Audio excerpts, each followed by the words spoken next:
Saya nak bagi penerangan berkenaan dengan lukisan ortografik tugasan hari ni yang saya bagi tu. Ada kawan awak tanya dia kurang faham dan ada yang tak faham. Jadi saya nak bagi penerangan ringkas lah. Macam mana ortografik, yang ni, ini nama dia lukisan ortografik. Yang ada pandangan pelan, hadapan, sisi. Yang ni, lukisan ortografik nak convert kepada lukisan 3D.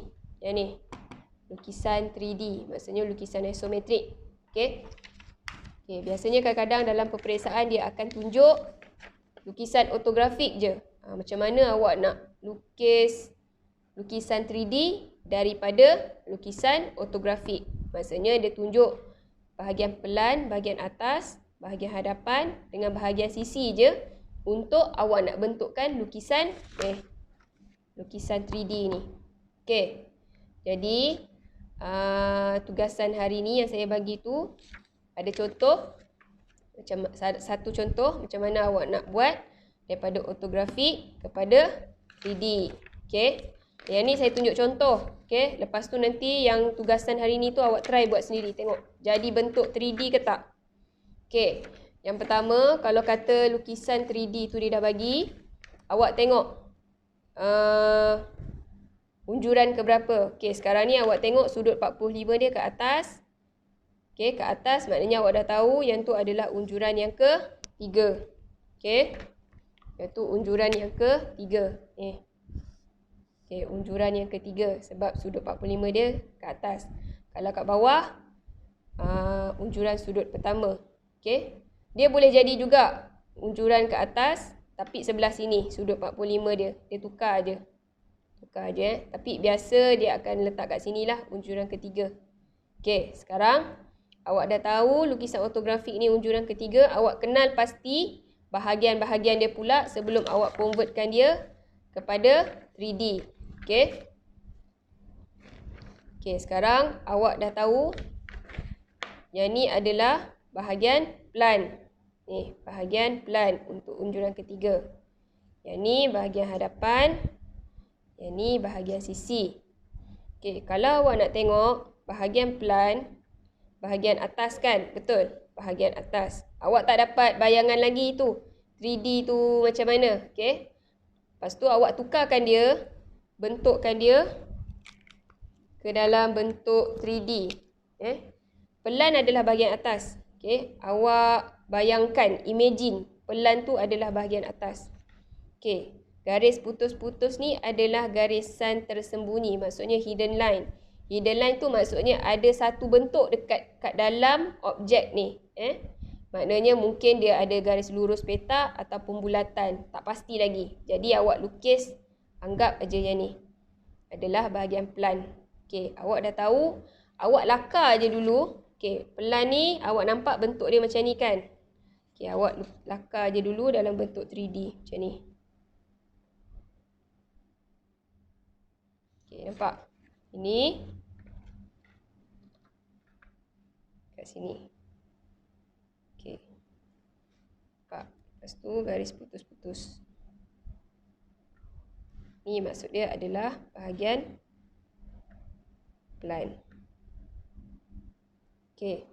Bahagian pelan. Okey, jadi sekarang awak tahu unjuran ke-3 kan? Okey, hadapan. Biasanya kalau hadapan, arah dia dekat sini. Awak tengok bentuk dia macam mana? Kalau bentuk hadapan dia macam ni, awak lukislah bentuk hadapan dia macam ni.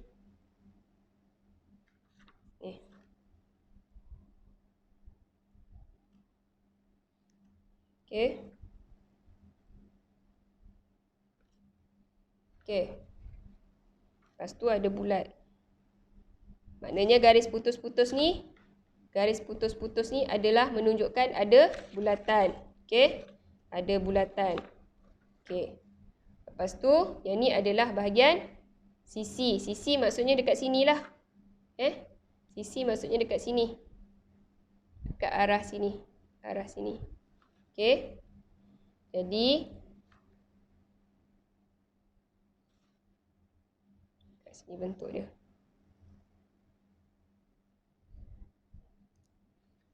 Okey, yang ni ada garis. Okey, garis putus-putus ni juga maksudnya ada bulatan. Yang ni lah. Sebab tu yang ni setiap ni kena ada garis sama.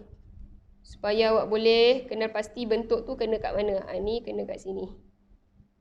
Ni kena kat sini. Okey, nampak? Jadi awak dah buat, awak check point-point dia kat mana. Okey, macam contoh yang ni, bawah ni kat sini. Yang ni adalah kat sini. Lepas tu ni bertembung dekat sini. Ni bertembung dekat sini. Okey? Jadi bila awak sambung, awak nampak bentuk dia nanti jadi macam ni. Okey, saya lukis dekat sebelah sini contoh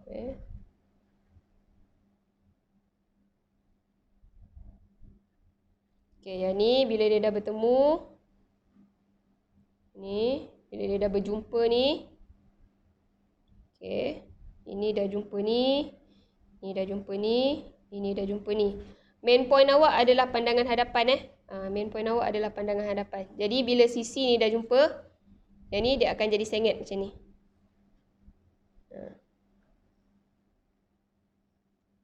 Ni. Nampak? Dah jumpa, ni dah jumpa, ni dah jumpa ni, ni dah jumpa ni, ni dah jumpa ni. Okey. Nampak? Dia dah jumpa ni, maknanya bentuk dia akan jadi macam ni. Sini ada bulatan. Okey. Sekarang pandangan pelan pula. Okey, pandangan pelan pula. Pandangan pelan. Sebab tu kat sini kena sama. Sini kena sama. Sini bulatan ni kena sama. Sini kena sama. Sini kena sama. Sini kena sama. Sebab tu kat sini awak kena check point dia kat sini. Sini berjumpa sini. Sini berjumpa sini. Sini berjumpa sini. Maknanya ini adalah bentuk yang menyengit kat sini. Okey? Bentuk yang menyengit kat sini. Sebab tu kat sini awak dah dapat dah bentuk dia straight. Inilah dia bentuk dia yang awak dapat. Inilah objek 3D ataupun isometrik awak. Okey, yang ni. Ni nanti bila dia dah cantum, dia jadi macam ni.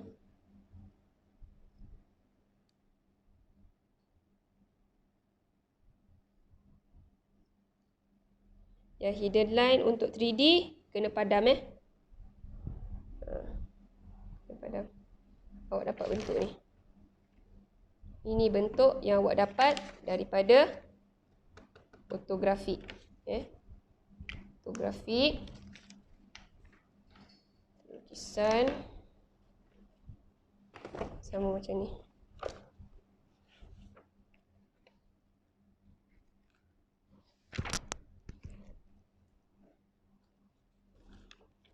Lukisan tadi tu.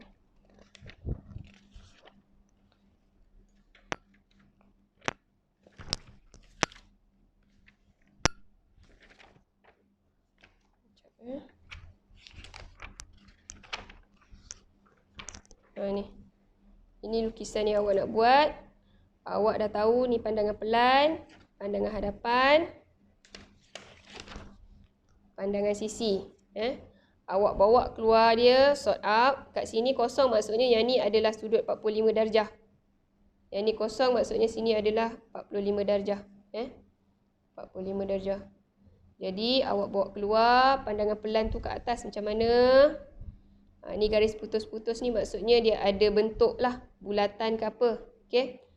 Ataupun 4 segi. Ni ada bentuk dia ni. Okey.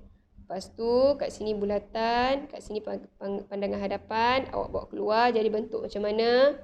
Pandangan sisi. Yang ni jadi bentuk dia macam mana. Okey. Cuba buat dulu. Tengok objek macam mana awak dapat. Okey. Itulah 3D awak. Inilah lukisan 3D yang saya nak awak buat. Ni, bentuk hasil akhir dia berdasarkan ortografik ni. Sama macam yang ni. Saya bagi ortografik, awak hasilkan, awak keluarkan bentuk 3D, lukisan objek tu jadi bentuk macam mana supaya jadi macam ni. Jangan lupa sini mesti 30 darjah. 30 darjah. Okey. Cuba buat. Awak tak buat, awak takkan faham. Tak buat langsung lagi tak faham. Okey, cuba buat. Kalau tak faham lagi tanya. Bahagian mana yang awak tak faham? Okey, itu je. Terima kasih.